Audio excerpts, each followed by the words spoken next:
నమస్తే అండి. World economic forum global young leader జాబితాలో తీర్థప ఎంపీ కేంద్ర మంత్రి రామ్మోహన్ నాయుడుకి స్థానం లభించింది. ప్రపంచవ్యాప్తంగా తమ రంగాల్లో ఉత్తమ నాయకత్వం కనబరిచిన యువ నాయకులను వరల్డ్ ఎకనామిక్ ఫోరం ఎంపిక చేస్తుంది. ఈసారి భారత్ నుంచి 7 ఎంపికయ్యారు. దీనిపై రామ్మోహన్ నాయుడు స్పందిస్తూ వరల్డ్ ఎకనామిక్ ఫోరం ద్వారా యంగ్ ఇండియా యంగ్ గ్లోబల్ లీడర్గా ఎంపిక కావడాన్ని గొప్ప గౌరవంగా భావిస్తున్నట్లు చెప్పారు. నిజాయితీ, నూతన ఆలోచనలతో ప్రజలకు సేవ చేయాలని ఈ గుర్తింపు మరింత గుర్తు చేస్తుందని ఆయన అన్నారు.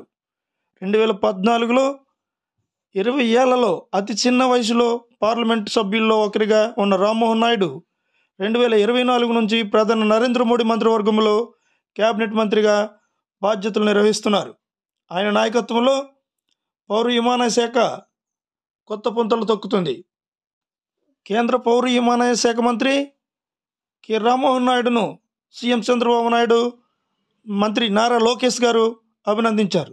యంగ్ గ్లోబల్ లీడర్గా రామ్మోహన్ నాయుడును దావోస్లోని ప్రపంచ ఆర్థిక సదస్సు ఎంపిక చేయడం పట్ల ఆయన హర్షం వ్యక్తం చేశారు.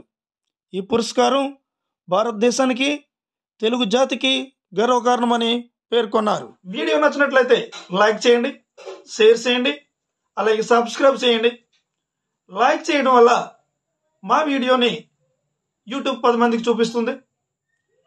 అదే సబ్స్క్రైబ్ చేయడం వల్ల మా వీడియో మీకు నోటిఫికేషన్ రూపంలో వస్తుంది.